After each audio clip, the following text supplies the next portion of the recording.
Welcome back to Derry Public Radio. Reporting from the basement of the Derry Civic Center, this is CM Alexander with your news. Derry Animal Shelter's annual adoption drive is set to begin this week. Will you fall in love with Nugget the Pug or Church the Maine Coon? Derry Animal Shelter is sure to have the pet for you, so come on down and find your new best friend today. Derry Animal Shelter's annual adoption drive is sponsored by Randy's Roadkill Cleanup and Taxidermy. Death is eternal, and so are your pets. You're listening to Derry Public Radio. This is Derry Public Radio.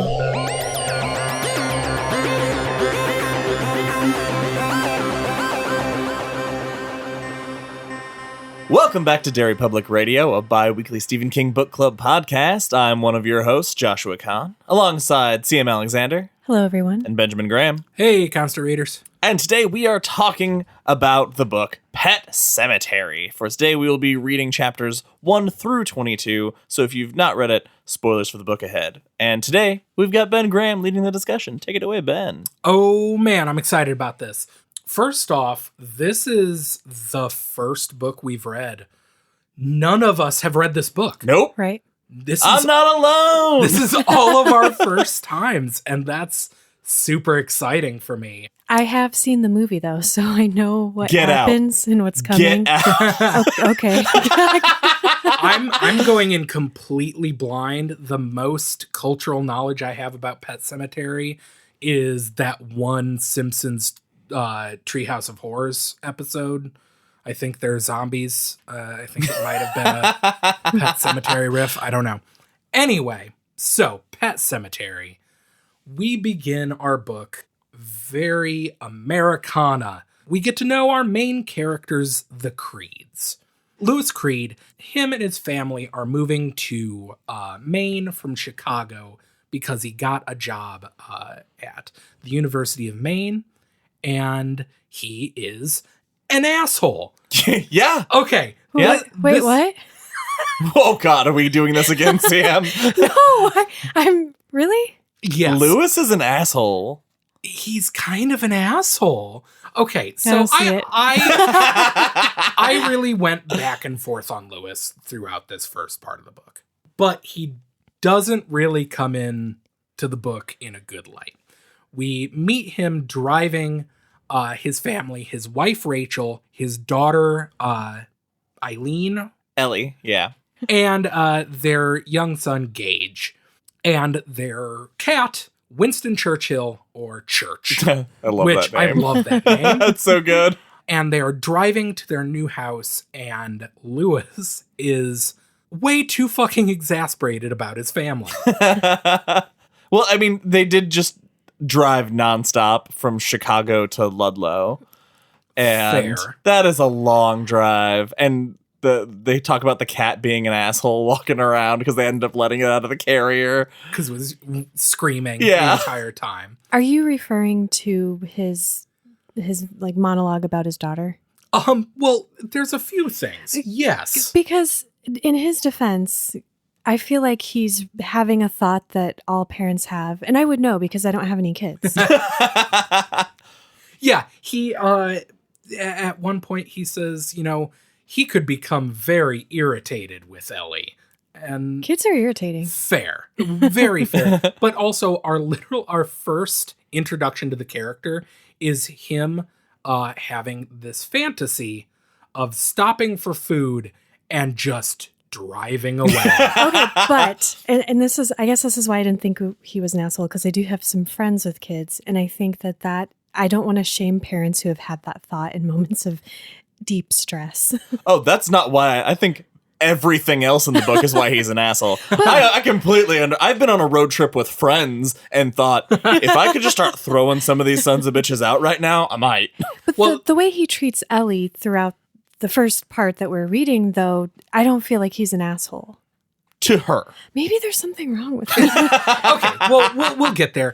They come upon their house. Lewis is the only one that has seen this house, and it's this beautiful house in rural Maine. Maybe not rural, but like suburban Maine. It abuts this forest, which is Micmac Indian land. So there's no development on their lands. It just sounds like a wonderful place. It's so beautiful that it makes a baby talk. That's the magic. Nature will do that to you. Yeah. They drive up and they say home, and Rachel, his wife, says home, and then their baby says home, and everyone like bugs their eyes out. How old is Gage? Because he seems to grow up pretty, like they act as though this first word is a big deal, and then a couple chapters later he's like 2 or 3. A couple, like he's climbing up and down the stairs and stuff on his own, so obviously he's got some motor so function. He can walk, so he's probably at least like 1.5. Okay, I don't know. In the first anything chapter, about I babies. imagined him as a baby, so that's my own problem. Anyway, they get to the house, and almost immediately we meet who might end up being the second most important character in the book. Their neighbor across the road, Judd Crandall. Judd's Judd. awesome. Judd is such a good character. They get to the house, and immediately it's the chaos of moving. I mean, we've all been there. Lewis can't find the keys to get in the house, which I also had a problem that the book describes him as neat and methodical, but and then he loses his keys for a plot point. Yeah, exactly. I don't know though. That's happened to me, and I never lose anything. And there's this little like tiny multi-tool I have that my husband has bought me twice because I keep losing it. I never lose anything. So his freak out, like I was like, yeah, I'd be freaking out too. But they lost their keys, and then Ellie immediately falls off a swing and scrapes her knee and starts screaming. And there's a point where like 3 things are happening at once, and Lewis thinks, I'm going crazy. Lewis Creed is a dick and a drama queen. Like, calm down, man. Well, didn't Gage get stung by a bee too? And Gage gets stung by a bee. And this is when we meet Judd. Judd is an older man in his 80s, but much more spry than you would think. And he comes over and he has a down-home Yankee accent. And I just had such a clear mental image of Judd. What did you guys think? Instantly, they describe him so well that I had a perfect image of him and his voice. Like I could hear, because he talks like what is he like? He says like like it's like so he talks like sometimes he writes the dialogue as what he's saying, but then every once in a while we'll put phonetically how he says it. And I'm like, yeah, I like it. One instance of that I wrote down, that at some point he says it'd be good to have the young ones around again. But it is spelled Yowwuns.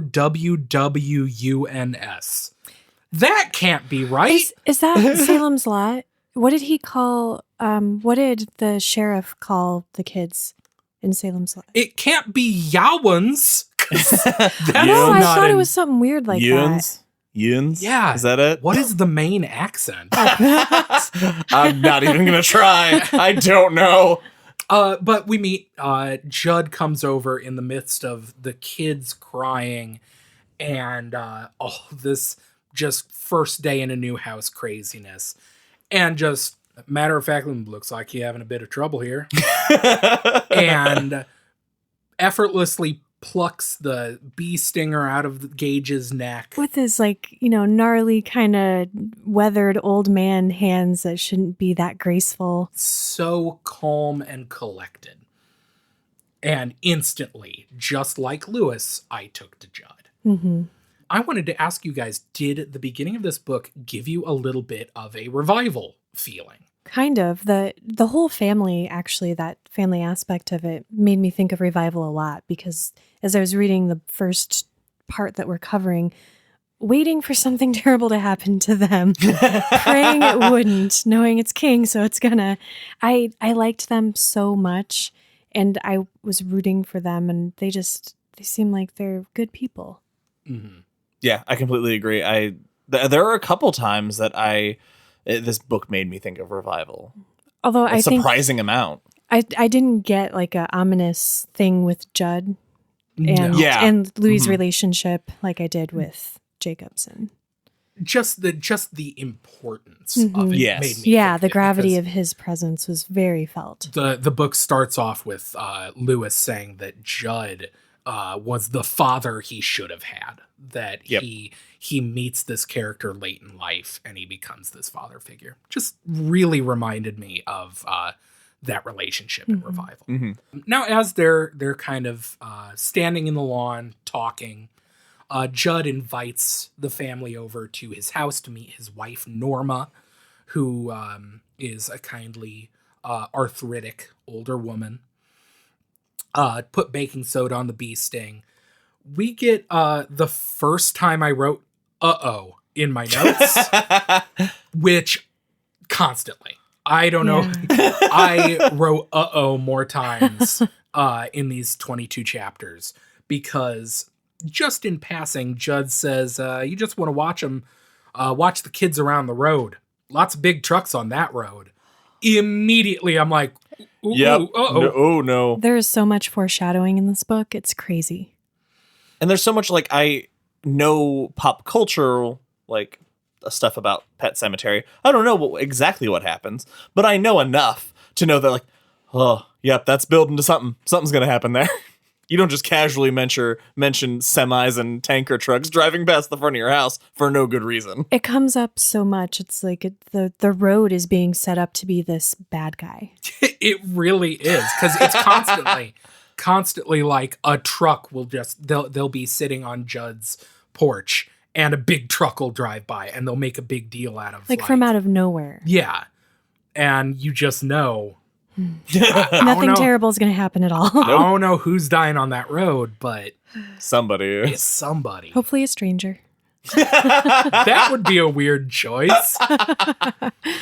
Although strangers dying comes up pretty quick. Anyway, we'll keep going. Judd invites Lewis over, and at first Judd is kind of standoffish. He's kind of cynical in his role as a doctor. He says, oh, people just invite you over and ask for free medical exams. Free medical exams, and it's even worse for old people. Yeah, because they want you to put a finger in their butt. What? Is that what? Josh? What? I think you've been in a. I'm sorry. I'm sorry for what happened to you. That is not in the subtext of this book at all. No, my mistake. I just thought as you get older and your health checks, but all right, man, that's fine. I'm gonna run you a hot shower and you can sit in it clutching your knees later. I need a good cry. So yeah, he's like, I'm not putting my finger up Judd's butt. I don't want to. But after a day of moving, he decides to actually go over, and it becomes a ritual. He goes over to Judd's house, and they become quick friends. This is King writing moments I want to be a part of. Like, it's that idealistic, like, man, nice summer night, walking over to your neighbor's house, cracking a beer, and just talking and hanging out, like having just a really kind of chill time. It's set up so nicely that it's one of those instances where sometimes I watch a movie and I'm so involved with the characters and I know that climax, something terrible is going to happen. And I just think, if I stop it right here, it's a happy ending. Yeah. Everything's good. I don't have to suffer through that. And I could just read about this relationship between these two men. Yeah. And in this first night where he goes over for a few beers, it is also the first that they talk about the pet cemetery.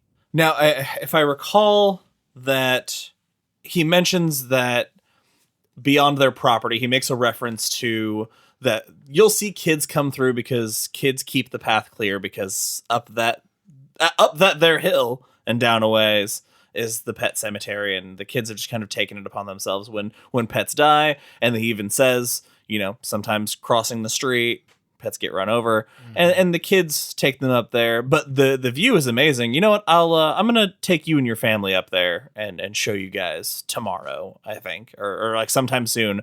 I'm gonna take you there and show you. And I think he even mentions that he has a dog that he buried up there, or he might mention that when they're already I up think, there. yeah, he shows him the marker. Yeah. Life goes on, and the Creeds are getting used to their new home.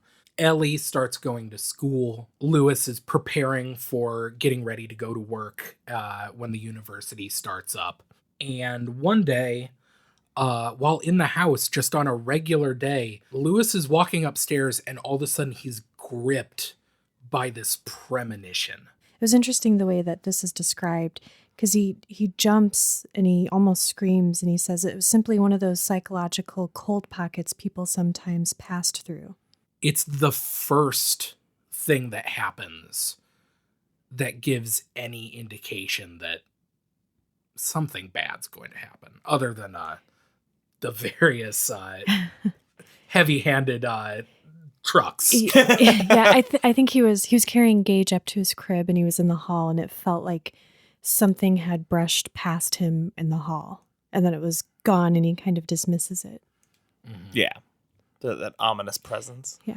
And he dismisses it until sometime later, Judd takes the family on a hike to the pet cemetery. And I love the walk that he talks about, that the kids go up there, and then Rachel is immediately like, Ellie, you're not allowed to come up here by yourself. It's like kind of a long ways. It's longer than they think. And they get to the top of that hill, and they can see for like miles, and like the view is beautiful.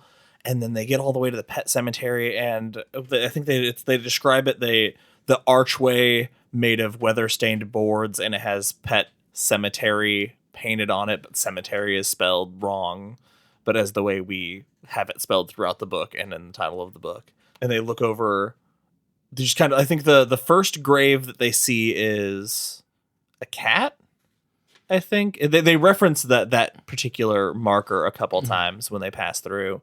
And then that's when Judd says that his dog's buried up there, and that everybody in his gang of friends growing up, they all had pets, and they all took turns, bringing their pets up here when it was time to bury them. Yeah, Judd says that his dog was buried in 1914 and died of old age, and they buried it, and he points out a marker that is worn away with age. It's so old that the markers don't even have the names. And the way the graves are arranged, they're arranged in concentric circles, eerily planned concentric circles. You would think, if this is something that this is a children's place. Super creepy. But if you were to imagine a place where kids went to bury their pets, I would think that it would just be haphazard. It'd be disorganized. Definitely. But the way I picture this is it's so orderly. And the closer to the center of the circle it gets, the older they are, to where the point in the middle, you can't tell. They're just worn off. And Judd says his dog was buried like 3-4 rings from the center. So this was old. Yeah. In the early 1900s. And it's crazy because I get the impression that there's something about this land that is very ritualistic, and I don't think the kids knew that they were even making that pattern. It just sort of happened to them. I would agree. The ritual seems to have something to do with what lies on the far end of the pet cemetery. There's a deadfall, a bunch of trees that have fallen over, blocking further entrance into the woods. And Judd says, you don't want to climb over that. He's telling Ellie, don't try to climb over that because you could fall, you could break your leg. It's not safe. And he mentions Lewis thinks the way the trees have fallen, blocking the way into the Indian woods, it feels too convenient that it didn't happen like by happenstance. Yeah, it's a perfect barrier along that edge of the woods. But they visit and then they head home. But the whole time they're there, Rachel seems uncomfortable, which we find out once they got home is for a pretty good reason. Okay, this next spot kind of bothered me a little bit, if I may. We have Ellie is pretty messed up about this mortality of pets. Like she beats around the bush, kind of like, why do pets die faster than us? And that's a hard question for a child going into kindergarten to have to ask. And she's obviously upset because Lewis doesn't lie to her. He's not trying to, he talks about he never forgave his mom for lying about where babies come from. So he's not going to lie to his child. Mm-hmm.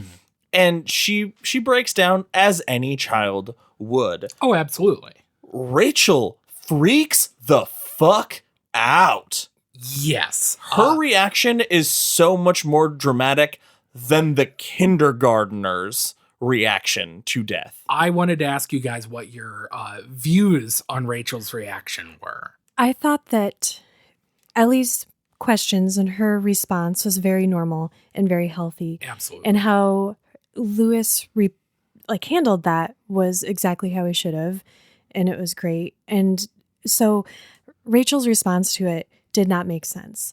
And I only am not as frustrated about it because I've seen the movie and know that she has good reason to be fucked up. Well, they mention it, actually. They mention it, but it does not do justice.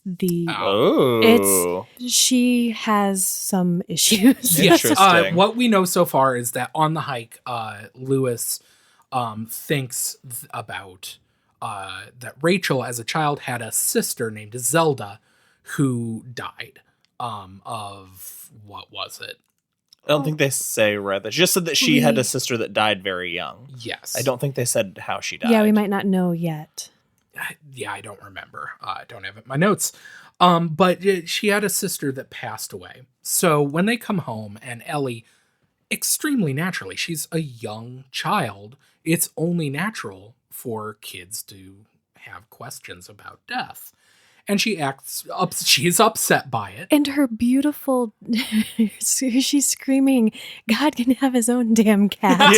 Yeah, that was adorable. That was interesting because my copy of the book came with an introduction from King, and that happened with his daughter. Oh. Yeah, so this book kind of starts with a real life kind of King experience. Interesting. So I guess when we were talking about the introduction of the family, in a way, I was sort of picturing Stephen and Tabitha King and some of their kids. But yeah, it's very strange for a book where the main character isn't a writer. Yeah, right. But that's kind of what inspired this whole story. Yeah, but yeah, Ellie has this very natural response about the death, and when he goes downstairs to talk to Rachel about it, she's seething angry. How dare you talk to my daughter about death? She does not want to acknowledge death. She thinks this pet cemetery is obscene and terrible, and she does not have a healthy relationship with death. I have a quote written down. Quote, there's nothing natural about death, end quote, attributed to Rachel being wrong. I wrote the same quote down, but mine says Rachel is an idiot. Yeah, what? And he even responds, he's like, he's a doctor. He knows, obviously, that's a ridiculous thing to think. And I can't believe with him being a doctor that this argument or this problem is not something that's more prevalent in their marriage and lives. Yeah. To be fair, he handles it pretty well. Yeah. I think. Well, I think he understands her trauma. We don't yet, but I think he does. He understands, I think, as much shit as I give him. I even have another note saying Lewis, while Rachel is having this fit, screaming, "I hate you" at him, he sees her as Ellie, which is super condescending and shitty. But like, even as much shit as I've given the guy, like, he handles it well. He handles his view business. on marriage is very interesting. He says that you can never like, the key to having a lasting marriage is understanding that you can never truly 100% understand the other person. Yeah. You have to be like, sometimes you'll find out your wife doesn't think death exists, and you just gotta roll with it. Well, and that's kind of a good way to look at it, because then you can be prepared for these moments, knowing that throughout your marriage, those are going to pop up and you got to deal with them. Right. Yeah. Well, the good thing that comes out of this fight is that he decides the Judd warned him with cats that they will wander, but if you don't want them to wander, you should get them neutered. And And he Lewis doesn't has a want them- weird association with his cat's balls. He's got a weird That is obsession odd. with There's with a his lot of weird cat's stuff gender. about Church's balls. When Lewis and Judd are talking at first, Judd asks him, "Do they climb when he walks?" The fuck does that mean? I don't know. That's how he asks, is he neutered? That's Ew, none of my cats have balls. So I'm lost. Anyway, yeah, so the good thing that comes out of this is he goes over to Judd's and he talks to Norma and Judd. He decides, despite his weird hang-ups, that he should get Church neutered. Even though it's going to make him less of a man cat. I guess. I guess.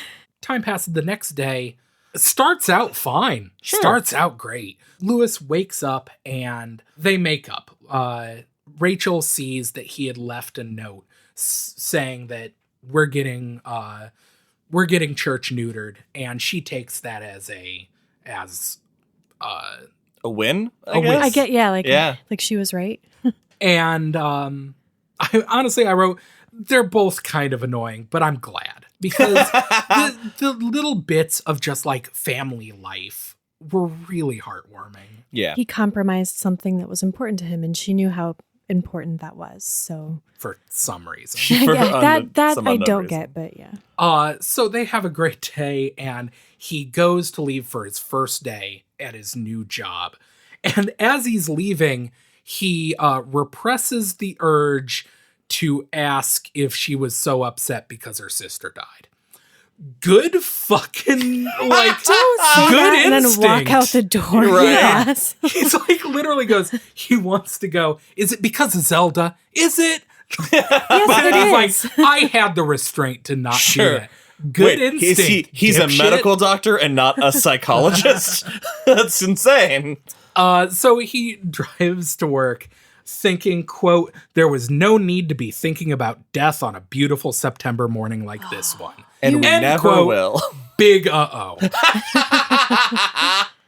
This next chapter begins with another quote. The nightmare really began when they brought the dying boy, Victor Pascow, into the infirmary around 10 that morning. That accident freaked me out. So they bring in this kid, this college student, and he is mangled. Like his head, I think you can see parts of his brain. Yep. He's bleeding out onto the carpet. His neck or his collarbone is broken and Sticking jutting. out. Yeah, jutting out through his skin.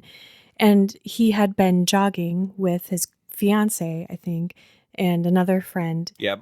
and got hit by a car and crashed into a tree. And he was basically like on impact. There was nothing that was going to be done for him. So his friends put him in a blanket and they take him into the medical center. Where he proceeds to just bleed all over the place. I loved the way, like, when it came down to it, and we get to kind of see Lewis in action, where he like pulls it together and he's like barking orders like, you do this, you do this. He's got 2 candy stripers that are college students on their first day, and like just making it all happen. Mhm. And I loved that. It shows how good he is at what he does. But he has that moment of nothing ever could have been done for this kid, and I'm just gonna be here until he dies. And like they close the shutters so that other people aren't aren't gawking. And as people start to move to do what he is instructing them to do, Victor opens his eyes. And he says, in the pet cemetery, it's not the real cemetery. The soil of a man's heart is stonier, Lewis. Calls him by his first name. A man grows what he can and tends it. I didn't expect what that. What the hell? Yeah. This was the point. I like I said, this is my first time reading the book. I tried to read this book about a year ago. It was a little after we started this podcast. I picked it up at a used book sale and I was like, no, I'll give this a shot. And I got like 10 pages in and then gave up. I did not care for Lewis in the first part, and I just gave up. This is the part in the book where from here to the end of this section, I did not put it down. Mm-hmm. Yeah. I love how this section is described, because as this seemingly unreal thing is happening, Lewis describes it as like being in a play. The room clears for the dying man's prophecy and then fills again and time starts to move. It felt so unreal. Yeah. And supernatural. It was very engrossing. And I'm wondering, did he actually say those words? What was that? I mean, was something using his dying body to send Lewis a message? Ooh. Or did it happen another way? I mean, I believe that it actually happened, but I'm so curious about sort of the mechanics of that. Like, how is Lewis perceiving this message coming through in this moment that would allow him to be in that frame of mind, or someone using Victor? That is really interesting. And we'll have more reason to question that and what is real and what is and isn't actually happening pretty soon. Yeah, that same night, as a matter of fact. But first, Victor passes away, obviously. There's nothing that he could do. The ambulance comes to take him off, and Lewis is left with the rest of his day. My favorite part is in the afternoon, he says the lowest point of his whole day was his one of his assistants in the medical building comes in and tells him that tomorrow they'll have to get the carpet replaced. Yeah. It's such a moment of making death so mundane. It was something irreparable happened. Like that mark, there's no getting that mark off of you. And I think he feels that. And I feel like maybe knowing that the only way to go forward is to tear that out and move on is just a lot for him to handle on his first day. And so after staying late, Rachel finally calls and says, I saw it on the news. You should come home. Thank God she didn't yell at him. She takes it just about as well as she can. Because when he gets home, she's dressed all sexy. Runs him a bath, starts giving him a bath. They recess in the bath. Barf. I literally wrote. Listen to The Long Walk for that joke. I wrote, they recess in the bath, ... Ben will hate this. I really did. I wrote, quote, you look delicious, barf. Like, hold on, though. I thought it was touching because... Hey! Yeah, it was. Yeah, Rachel did some touching. Hey-o. She has such this trauma and hang up with death, but she has that understanding and she knows that it's part of his job, and she can kind of move past herself enough to realize how horrible that must have been for him on his first day, that she goes out of her way to just do everything she can to make him comfortable and make sure that he ends his day nothing like he started it. Yeah. All jokes aside, it really is. Yeah. It really is nice. For once, she's not like underage and he's not this older man. And it's not gross. And nothing bad will ever happen to them. No, it's going to be perfect. Until the middle of that night. Yes, that chapter ends with Creed going to sleep and sleeping deeply and without dreams. Until a ghost shows up! Yeah! He wakes up, he hears a sound in the hallway, and it gets closer, and all of a sudden, Victor Pascal throws open the door to his room, and walks in. Lewis gets out of bed, and he describes that he just feels everything, and it's so real, like he feels the rug under his feet, and that, like, wow, this is incredibly real for a dream. And Pascal leads him out, down the stairs, walks through a door. Lewis tries to follow him through a door, walks into a door, which I loved that. So he's like, this is a weird dream. Opens the door and walks out. And he takes him all the way up the path towards the pet cemetery. And he says something to the effect that he is becoming so terrified that he knows he has to scream himself awake, but he cannot make a sound as he's standing in the pet cemetery. And Pascal is standing by the deadfall, and he basically tells him, no matter how much you think you should or how much it wants you to, do not cross this threshold. There is a door that must not be opened, which was another instance that made this like ring true of revival to me. And he warns him that beyond that tree, that barrier exists because no one should go there. And he wakes up and he's so happy it was all a dream. And he hears sounds of Rachel downstairs making breakfast, and he's just relieved, still kind of panicked, still coming down from the intensity of that dream. And he steps out of bed, and his feet are dirty and covered in pine needles. And the sheets are all muddy, and he has to take the sheets off and throw them in the laundry chute and wash his feet.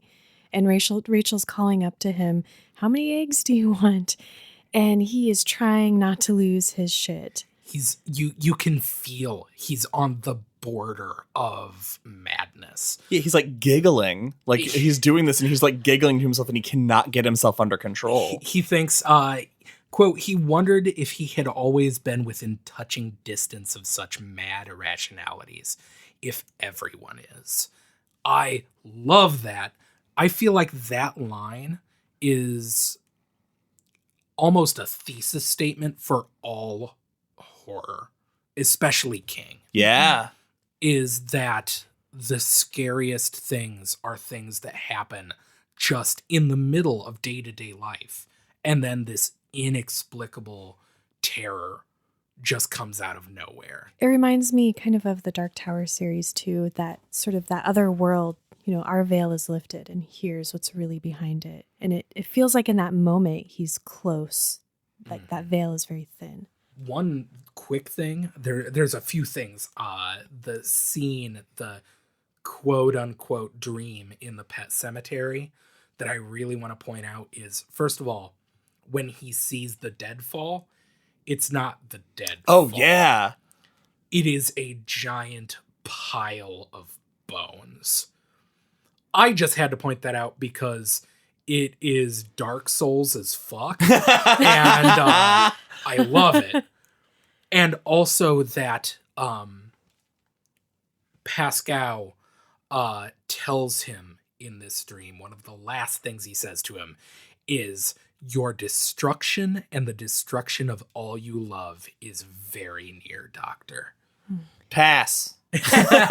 Nothing bad is going to happen to his family. It's just... And the fact that this is happening quickly, like the book doesn't really take long to get to something this, I think you guys would agree with me, like objectively terrifying. Like this part creeped me the fuck very out. creepy. And it's inserted in this otherwise very mundane, normal kind of everyday stuff. it takes long enough to get to it, and everything else is so normal that when it gets to it, it hits you. It gives you that, like, okay, we need to strap in because things are going to get crazy way faster than I think they are. But things go back to normal. Life goes on. Other than a quick bout of shaking and screaming on the drive to work, he essentially puts it out of his mind. The next day, he goes back to work. He does some, like, preliminary looking into what had happened. Well, he wants to see if there's a connection because Pascal called him by name and then he had this dream, and he knows that, he went through this trauma. It must have been sleepwalking, and there's a rational explanation behind all of this. And he can't there's no connection between Pascal and himself. He even calls to see if, like, the body is still even in town, and the body has been sent to his family. So it's even more proof. This definitely has to have been a hallucination. Did you guys think a Salem's Lot happened? Because I thought a Salem's Lot happened. I did think of that. Yeah, he calls the coroner, and the coroner's like, "Oh yeah, the Pascal, he's not here anymore." Oh, yeah, and he's like, what? And I started to write down, "Oh no, a Salem's Lot." It's a vampire. And then he's like, "No, we just flew it home to New Jersey." He's trying to rationalize it as much as he can. And he's not good at it. Because it takes him a full day to be like, sleepwalking. I was sleepwalking. Oh, of course. The next thing, though, is my favorite instance of things that Lewis does, and that's when he in the daytime goes back to the pet cemetery, and he walks back up, and he's like checking out the deadfall, and that, it's basically there's brush on either side, there's no good way around, you would have to go over, and he has that conversation with himself. He's looking at like, yeah, you don't want to climb over that. No, I don't want to climb over that. I bet that's pretty impassable. Yep, you're damn right. That's impassable. Then he starts climbing. I love that. Just like, nope, this is a bad idea, and then just does it. I've never related stronger to this character than that moment. And he gets just high enough to know that there's a path on the other side. Yep. But from then on, he kind of lets it out of his mind. Time passes, and he says, Victor in the dream, he remembered them, but it faded and became unimportant. Kind of like the time he visited a prostitute 6 years ago. What? How old is Ellie? That is Wait, important question. Sam, that's not how that works. The prostitute didn't get him pregnant. No, did he cheat on Rachel? Sam, let's back up. Who's the baby's mama? He might have slept with two women. Who's the baby's mama? No, I agree. How old is Ellie? Okay, meaning she's going to kindergarten. 5 or 6. Meaning, how long have him and Rachel been together? Way longer than 6 years, right? Wait. Okay, so a little bit later in the book, he's talking about when he and Rachel were dating, and he was in med school, and her dad tried to pay him off to break off their engagement. So they have been he cheated on her. Oh, 100%. And This is literally, it is one line and never mentioned again. Okay, maybe he is an asshole. Thank you. I'm on your guys' side now. What the hell is all I'm saying. Anyway, it fades from his mind, as it should from us, because man, that Lewis Creed, he's a great guy. Halloween comes. And it's very sad. Halloween comes. By sad, you mean awesome? What? Huh? I thought this was great. Hit us. Okay. Go for it, Josh. It's Halloween. They're hanging out at the Crandalls because Ellie's super excited about her witch costume.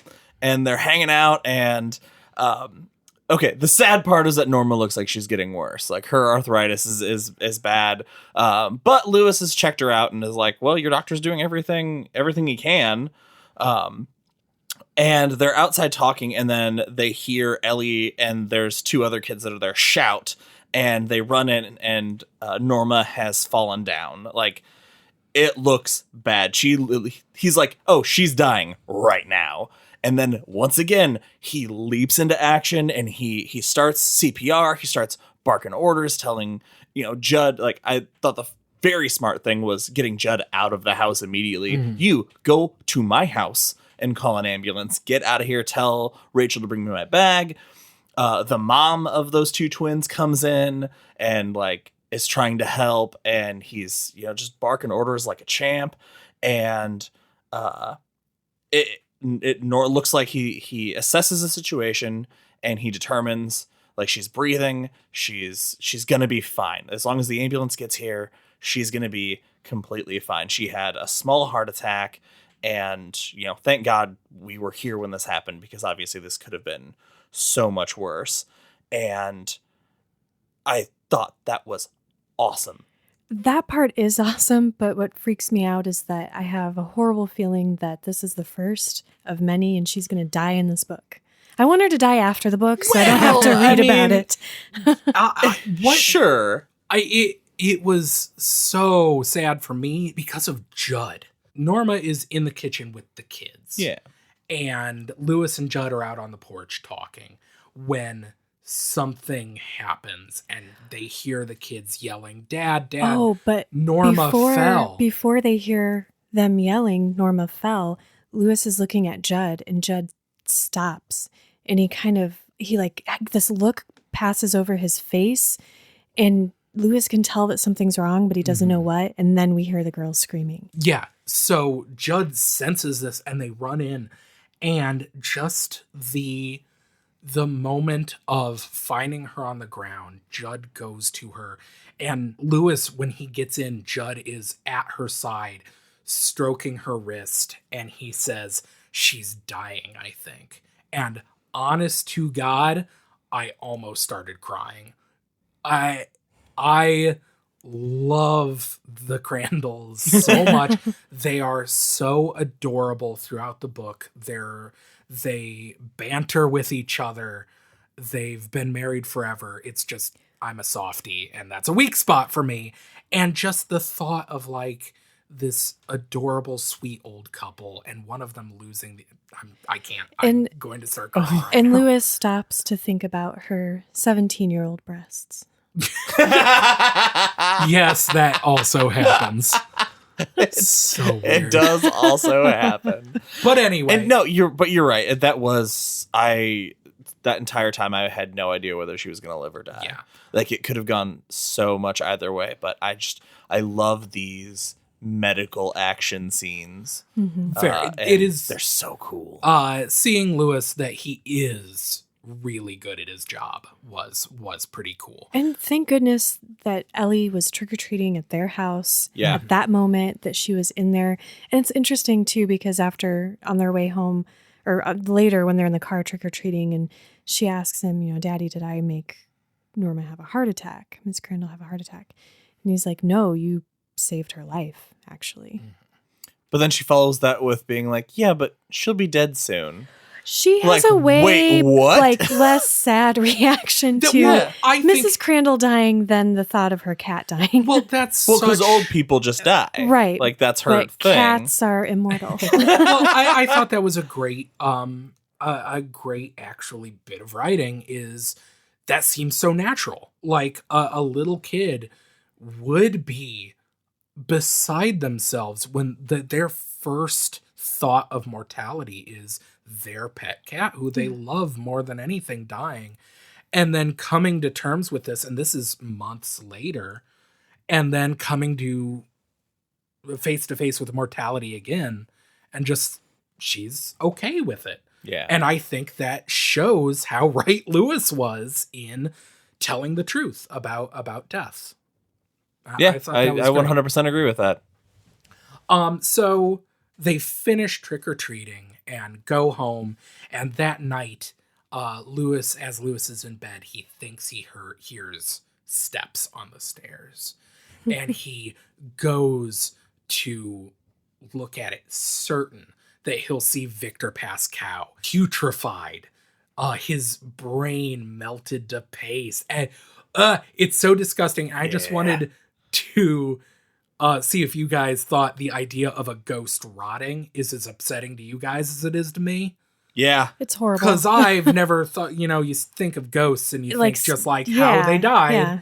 But the idea of a ghost that rots at the same rate as their bot, That's horrible. Oh, Do God, not it's like. so disgusting. Ooh, man. There's some I real was- horror in this book. This I book was not is- prepared for him to see what he thought he was going to see, if that makes sense. Like he had those theories, but I knew that if this is a King book, so I know if he did see him, we were going to get the full detailed description of his proud flesh. But when he throws the door open, there's nothing there.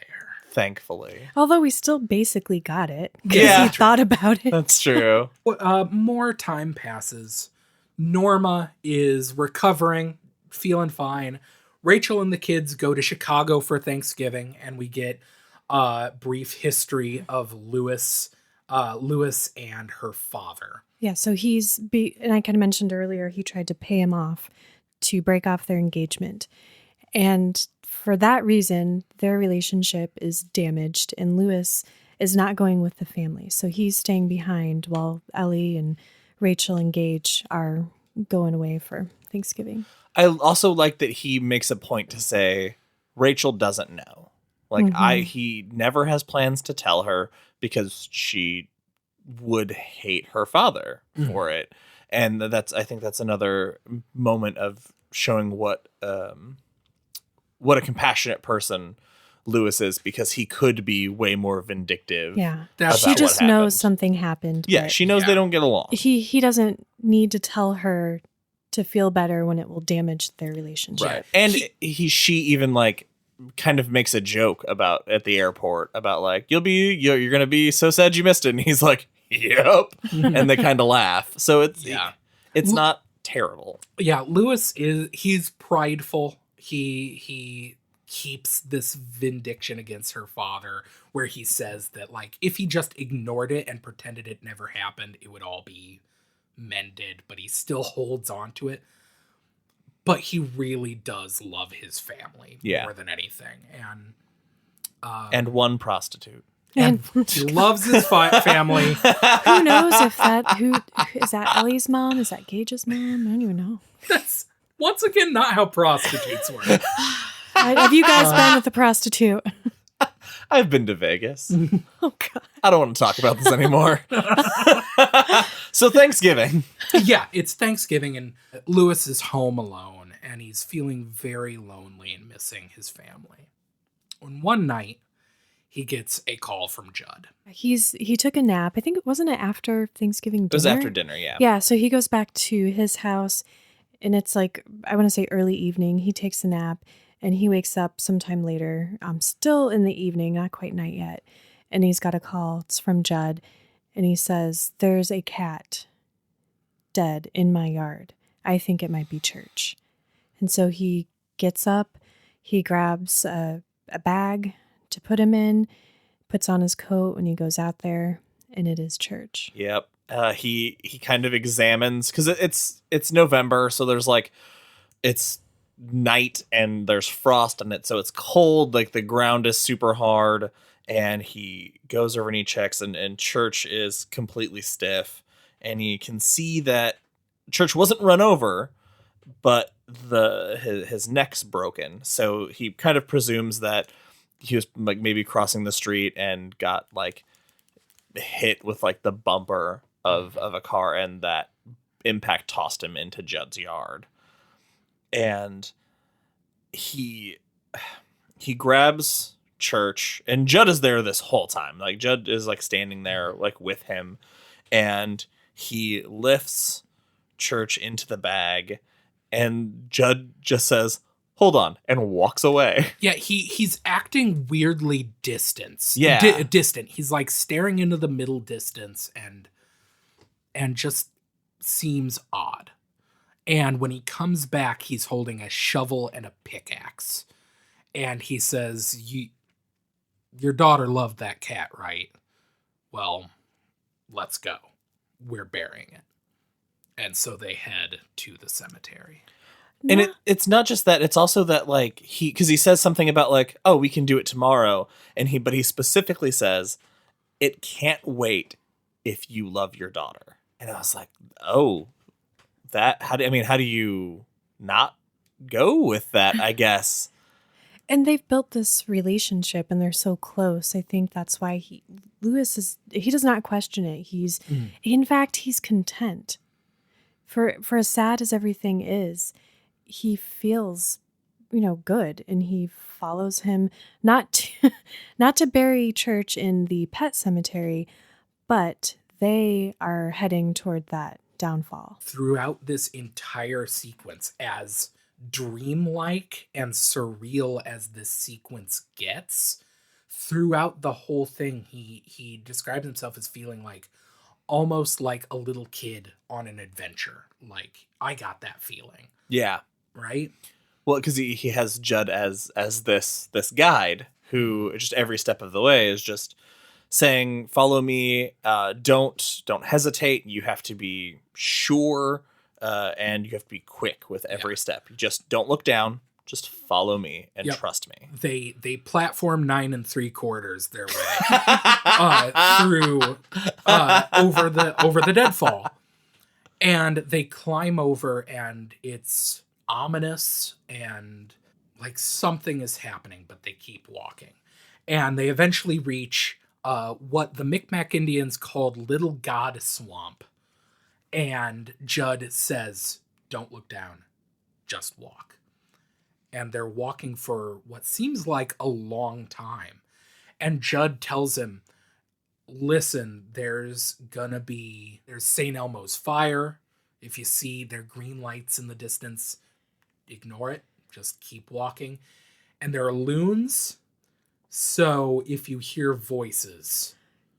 Did you guys think of Stand By Me? Oh, no. Oh, because so they're walking and they come to a stop because they hear something, and Lewis is going to ask Judd, is it a moose? And he's thinking bear, but there are no bears there.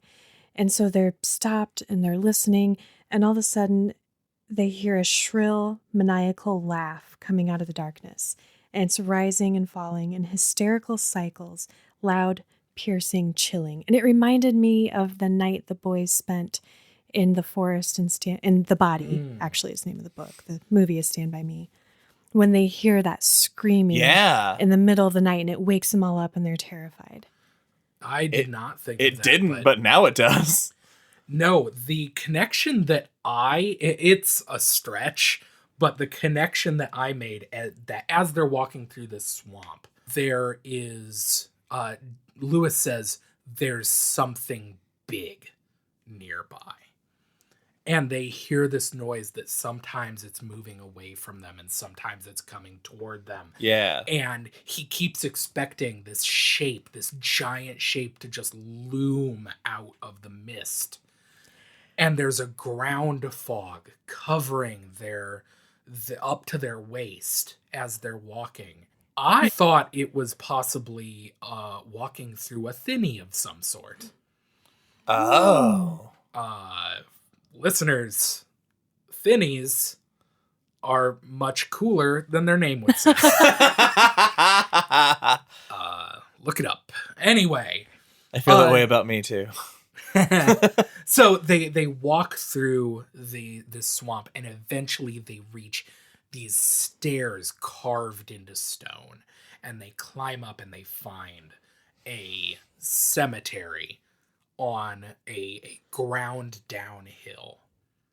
It's like the adult version of the pet cemetery. It's arranged in those circles. And Judd tells Lewis that he can't help him. He has to be the one to bury Church, but the ground is very stony. So he spends what I thought was hours in the book just digging at this stony earth, and he has a pickaxe, and he's hitting the stones so hard that sparks are flying. And as he's digging this grave, Judd is carefully taking away the rocks that he's pulled out of that part of the earth that he's digging. And he even asks, like, as he's digging, he asks Judd, like, is this good? And Judd just like, is it good enough for you? Because that's what's important. That's what's important. If as long as it's good enough for you, then it's good enough. And he describes it as the Cadillac of cat graves. Which I was like, all right, be a little more humble, but I mean, all right, I'll give it to you. Yeah, so they dig this, and he buries Church, and they lay a cairn, and they head home. And when they get to the house, Lewis stops Judd and he says, "What the fuck? What are we doing here?" And Judd's reaction was so unsettling to me, because Judd looks him in the eyes and he just says, "Stop asking questions. Your asking questions is not going to solve anything. The soil of a man's heart is stonier, Lewis. A man grows what he can and tends it." Those were Victor Pascal's dying words. I did not make that connection until hearing it in the episode like this, like where we're talking about it all together. As soon as you started saying it, I was like, wait, Ben, you said that? Yep. He also, the book also got me in that he talks about Spot again, and he says that his dog died when he was 10 years old. And Lewis is like, that doesn't seem right. As I was thinking, that doesn't seem right.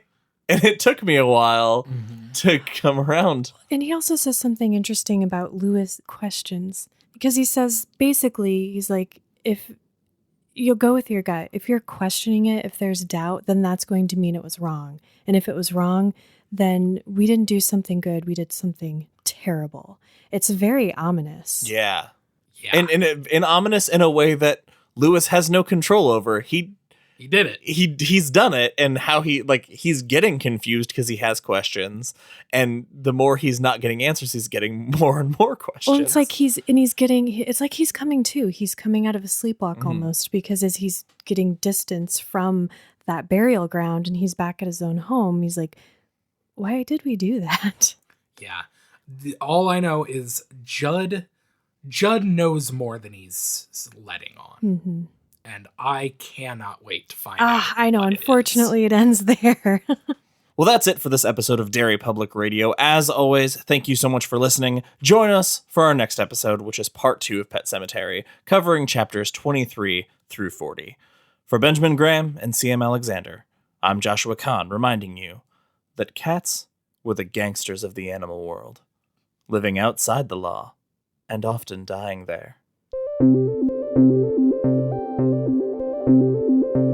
Hey everyone, C.M. Alexander here. We hope you enjoyed part 1 of Pet Sematary. We have some amazing news to share with you, so this outro is going to be a little longer than usual. Please stick with me. Before we get to our news, I want to plug our awesome new sponsor, the $1 Producer Project. This is an artist fund whose purpose is to give creators more opportunities without shouldering the financial burden alone. For only $1 a month, you can help produce up-and-coming artists' live shows, art shows, films, and so much more. Find the $1 Producer Project on Patreon. And speaking of Patreon, you can now find Derry Public Radio there. And listeners, I'm not joking when I tell you Josh, Ben, and I came up with some seriously cool perks for you. You guys mean so much to us that it wasn't enough to simply give you our bi-weekly podcast.